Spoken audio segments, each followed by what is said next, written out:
Hello everyone, my name is Muskan Siyan and आप सबका बहुत स्वागत है मेरे इस यूट्यूब चैनल पे।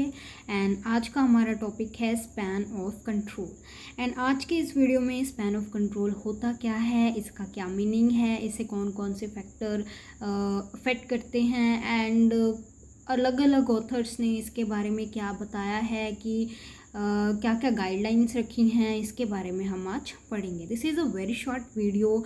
अगर हम कहें कि स्पैन ऑफ कंट्रोल के बारे में है। Span of control students and viewers इसलिए पढ़ना ज़रूरी है क्योंकि ये मैनेजमेंट पॉइंट ऑफ व्यू से ज़रूरी है। जो हमारा ये टॉपिक है ना, स्पैन ऑफ कंट्रोल, ठीक है, ये हमारा मैनेजमेंट के पॉइंट ऑफ व्यू से बहुत ज़्यादा ज़रूरी टॉपिक है। एंड यस, आज के इस सेशन में हम आज का ये टॉपिक कंप्लीट करेंगे, जानेंगे कि इसका क्या मतलब है। एंड मैंने आपको अपनी प्रीवियस वीडियोस में बताया होगा कि स्पैन ऑफ कंट्रोल आपने बहुत बार सुना होगा मेरे प्रीवियस वीडियोस में कि ये क्या होता है, या बहुत जगह पर मैनेजमेंट के ये यूज़ होता है। सो आज का मैं अपना टॉपिक स्टार्ट करने से पहले जैसे कि आप सबसे कहती हूँ, रिक्वेस्ट करती हूँ कि आप मेरे मुस्कान सियान चैनल को लाइक, शेयर एंड सब्सक्राइब ज़रूर करिएगा। And thank you so much viewers, आपको मेरी वीडियोस अच्छी लग रही हैं। अगर नहीं लग रही देन प्लीज़ कमेंट बॉक्स में मुझे बताएं अगर आपको कुछ समझ में नहीं आ रहा है। So let's start today's topic. So सबसे पहले हम जानेंगे स्पैन ऑफ कंट्रोल होता क्या है। ये मैनेजमेंट में ये वर्ड यूज़ किया जाता है ज़्यादातर, ठीक है। एंड स्पैन ऑफ कंट्रोल का मतलब होता है number of subordinates that is supervise. जो एक सुपरवाइज़र, मैंने आपको बताया था ना सुपरवाइज़र कौन होता है। सुपरवाइज़र आम भाषा में कह लो बॉस होता है, ठीक है, और उसके नीचे सुबॉर्डिनेट्स काम करते हैं, ये भी बताया था मैंने आपको, ठीक है। ये रिवाइज हो गया आपका। सो एक सुपरवाइज़र है एंड जिसे हम बॉस कहते हैं। सुबॉर्डिनेट जो उसके नीचे काम कर रहा है दैट इज़ अ एम्प्लॉय, ठीक है, इसे हम एम्प्लॉयर भी कह सकते हैं, ठीक है। एक सुपरवाइज़र के नीचे कितने सुबॉर्डिनेट्स काम कर रहे हैं, वो 3 भी हो सकते हैं, वो 4 भी हो सकते हैं।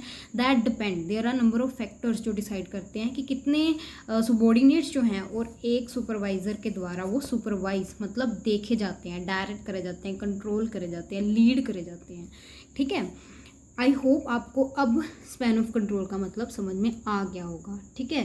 दैट मीन वन सुपरवाइज़र के अंडर कितने सुबॉर्डिनेट्स काम करते हैं, 3 करते हैं, 4 करते हैं, 5 करते हैं या 2 करते हैं, ठीक है। अब हम पढ़ते हैं जो इसका मेन है factor affecting span of control. Span of control को कौन कौन से फैक्टर जो हैं वो इफ़ेक्ट करते हैं।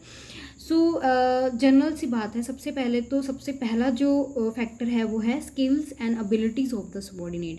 अगर जो हमारा सुबॉर्डिनेट है, जो एम्प्लॉय है, जो सुपरवाइज़र के नीचे काम कर रहा है या सुपीरियर के नीचे काम कर रहा है, अगर तो वो स्किल्ड है, देखो लिखा हुआ है ना, अगर तो वो स्किल्ड है, ठीक है, then they need the lesser supervision. अगर तो वो स्किल्ड है तो उसे कम सुपरविज़न की ज़रूरत होगी। और दूसरी तरफ अगर तो वो अनस्किल्ड हैं, अगर वो अनस्किल्ड हैं तो उसे ज़्यादा सुपरविज़न की, उसे ज़्यादा बताना पड़ेगा काम के बारे में, उसे ज़्यादा गाइड करना पड़ेगा एक सुपरवाइज़र को काम करने में। और स्किल्ड वाले को इतनी गाइडेंस की ज़रूरत, इतनी सुपरविज़न की ज़रूरत नहीं होती है, ठीक है। तो वेरी फर्स्ट पॉइंट ईजी था। चलो अब next, nature of the work. So second क्या है जो स्पैन ऑफ कंट्रोल को इफेक्ट करता है, वो है नेचर ऑफ वर्क। कौन किस तरह का काम जो है वो सुबॉर्डिनेट्स को दिया गया है।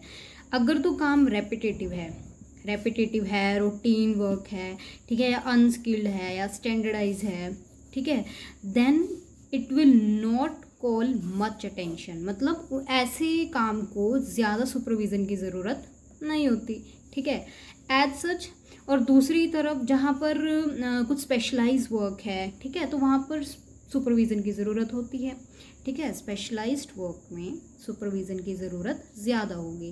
दैट मीन एक सुबॉर्डिनेट के नीचे देन सिर्फ 2 या 3 ही सुबॉर्डिनेट काम करेंगे, कम जो हैं सुबॉर्डिनेट काम करेंगे, ठीक है।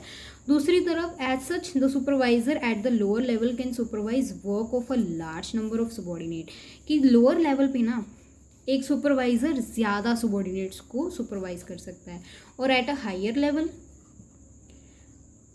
लेवल पे क्या होगा फिर इसका उल्टा, वो कम सुबॉर्डिनेट्स को सुपरवाइज करेगा। मतलब एक स्पैन में एक सुबॉर्डिनेट के नीचे कम जो है वो सुबॉर्डिनेट्स काम करेंगे। आई होप आपको ये सेकंड पॉइंट समझ में आया होगा। Now third, capacity of the supervisor. Supervisor की अब क्या कैपेसिटी है भाई? जो सुपरवाइज़र है वो भी तो इंडिविजुअल है, वो भी तो पर्सन है, वो भी तो ह्यूमन है। अगर तो उसमें अच्छी सी एबिलिटीज़ हैं, अच्छी सी एबिलिटी जैसे वो अच्छा लीडर है, ठीक है, कम्युनिकेटर बहुत अच्छा है, ठीक है, एडमिनिस्ट्रेटर बहुत अच्छा है, अगर तो ये सब उसमें क्वालिटीज़ हैं और इससे आगे और बेटर क्वालिटीज़ हैं, ठीक है, देन वो effectively a large number of subordinates को कंट्रोल कर सकता है। देन हमारा स्पैन ऑफ कंट्रोल लार्ज होगा, वाइड होगा, ठीक है। आप बात आई होप समझ रहे हो। और जो कैपेसिटी ऑफ सुपरवाइज़र है वो पर्सन टू पर्सन वेरी करेगी, ठीक है, क्योंकि किसी में लीडर की क्वालिटी होगी, किसी में नहीं होगी, ठीक है। तो बात यहाँ पे इस बात की आ जाती है। एंड देन हमारा जो फोर्थ पॉइंट है that is time available for the supervision. So supervision के लिए टाइम अवेलेबल होना, जैसे देखो आप लोअर लेवल में अभी हमने बात की कि क्या होगा, एक सुपरवाइज़र के अंडर 10-12 सबॉर्डिनेट्स भी जो हैं वो काम कर सकते हैं, ठीक है। एक सुपरवाइज़र के अंडर 10-12 सबॉर्डिनेट भी होंगे, ठीक है। और हायर लेवल पर ठीक है, सिर्फ एक सुपरवाइज़र के अंडर सिर्फ 3-4 सबॉर्डिनेट ही होंगे। यहाँ पर इस बात की जा रही है, जैसे कि टाइम अवेलेबल फॉर सुपरवाइज़र में क्या है, देखो span of control at the higher level would be narrow. अभी बात की हमने, है ना, नैरो हो गया, इसमें सिर्फ 2 या 3 ही सबॉर्डिनेट जो हैं वो एक सुपरवाइज़र के अंडर काम करेंगे, ठीक है।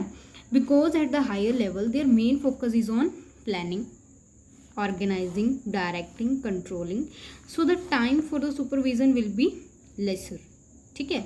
क्योंकि हायर लेवल पे ना ज़्यादातर ध्यान प्लानिंग पे रहता है, ऑर्गेनाइजिंग पे रहता है, डायरेक्टिंग पे रहता है, कंट्रोलिंग पे रहता है। सो टाइम सुपरविज़न के लिए फिर सुपरवाइज़र के लिए जो है वो कम हो जाता है। दैट्स वाई हायर लेवल में एक सुपरवाइज़र के अंडर सिर्फ थोड़े से सबॉर्डिनेट काम करेंगे और एट अ लोअर लेवल एक सुपरवाइज़र के अंडर ज़्यादा सबॉर्डिनेट्स भी काम कर सकते हैं, ठीक है। सो ये फोर्थ पॉइंट था कि टाइम भी हमें अफेक्ट करता है स्पैन ऑफ कंट्रोल को। सो अगला, degree of the physical dispersion. That mean, इसका क्या मतलब है? इसका मतलब है if all are located at a one place. अब ये ऑल कौन है? ये ऑल सबॉर्डिनेट्स हैं। अगर सारे सबॉर्डिनेट्स एक ही जगह पर लोकेटेड हैं, ठीक है, एक ही जगह पर काम कर रहे हैं, देन ऑब्वियस ही बात है हमारा वाइडर स्पैन ऑफ कंट्रोल होगा। अगर तो वो डिफरेंट जगह पर एलोकेटेड हैं, हमारे सबॉर्डिनेट डिफरेंट जगह पर काम कर रहे हैं, देन फिर उनका जो स्पैन ऑफ कंट्रोल है वो क्या होगा? लेसर होगा, ठीक है। अब देखो 6 पॉइंट क्या है? Affective planning also result in wider span of control. अगर तो देखो प्लानिंग हमारी इफेक्टिव है, ठीक है, जो प्लानिंग इफेक्टिव कैसे होगी कि वो अंडरस्टैंडेबल होगी, easily taken by the subordinates होगी, ठीक है, वो समझ में आ चुकी होगी हमारे सबॉर्डिनेट्स को, तो ऐसे में स्पैन ऑफ कंट्रोल सुपरविजन की ज़रूरत ऑब्वियस ही बात है कम होगी, ठीक है। सो ये थे कुछ factors like nature, like capacity of the subordinate. अगर सबॉर्डिनेट की कैपेसिटी अगर अच्छी होगी तो वो लार्जर स्पैन ऑफ कंट्रोल होगा हमारा। और हमने अभी बात की कि स्पैन ऑफ कंट्रोल होता है कि एक सुपरवाइज़र के अंडर कितने सबॉर्डिनेट्स जो हैं वो काम करते हैं, ठीक है, एम्प्लॉय जो हैं वो काम करते हैं, ठीक है। अभी मैंने सबसे पहले अपनी वीडियो की शुरुआत में आपको बताया था कि कुछ लिमिटेशंस होती हैं हमारी स्पैन ऑफ कंट्रोल में। क्या लिमिटेशंस होती हैं? अलग अलग ऑथर्स ने बताया है कि अलग अलग लेवल पे जो है स्पैन ऑफ कंट्रोल अलग होता है, ठीक है। जैसे सर लैन हैमिल्टन, ये सब ऑथर्स हैं, अलग अलग ऑथर्स हैं जिन्होंने बताया है कि एक सुपरवाइज़र के अंडर कितने सबॉर्डिनेट्स जो हैं वो काम करते हैं, ठीक है। जैसे कि इन ऑथर ने बताया है, सर लैन हैमिल्टन ने, कि 3-4 सबॉर्डिनेट ही काम कर सकते हैं एक सुपरवाइज़र के अंडर, सिर्फ 3 या हद 4 सबॉर्डिनेट जो हैं वो काम कर सकते हैं, ठीक है। यूर्विक ने बताया है 5 और 6 हायर लेवल पे काम कर सकते हैं, 8 से 12 लोअर लेवल पे काम कर सकते हैं। ग्रेशियंस ने बताया है कि 6 सबॉर्डिनेट्स काम कर सकते हैं। लॉर्ड हेल्डन ने बताया है एंड ग्रहणवला, इन दोनों ने बताया कि 10 से 12 सबॉर्डिनेट एक सुपरवाइज़र के अंडर काम कर सकते हैं। एंड अमेरिकन मैनेजमेंट एसोसिएशन ने बताया है कि 9 सबॉर्डिनेट्स जो हैं वो एक सुपरवाइज़र के अंडर काम कर सकते हैं, ठीक है। So these are some of the limitations जो अलग अलग ऑथर्स ने दी हैं स्पैन ऑफ कंट्रोल के ऊपर, कि कितना हमारा स्पैन ऑफ कंट्रोल वाइडर हो सकता है, कितना वो नैरो हो सकता है। सो आई होप आपको ये लेक्चर पसंद आया होगा। Span of control is a very short topic, knowledge के लिए आपके लिए बहुत ज़रूरी है, क्योंकि ये मैनेजमेंट में इस वर्ड का यूज़ ज़्यादा होता है। So thank you so much. अगर कुछ नहीं समझ में आया तो आप मुझे कमेंट बॉक्स में भी बता सकते हैं। So thank you so much, and like share and subscribe करना मत भूलिएगा। So thank you.